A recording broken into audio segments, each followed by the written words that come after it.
আমাকে একটু কথা পাঠাবেন? আমার না আপনাকে বড় বেশি শুনতে ইচ্ছে করছে।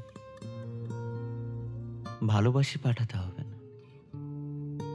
ভালো তো বাসেনি না, সেটা আমি জানি, টের পাই।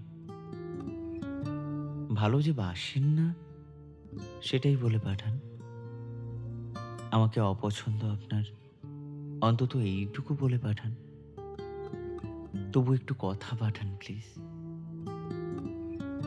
আমার না আপনাকে বড় বেশি শুনতে ইচ্ছে করছে। খুব মানে খুব। ভীষণ ভীষণের মতো। ছাড়া রে জগৎ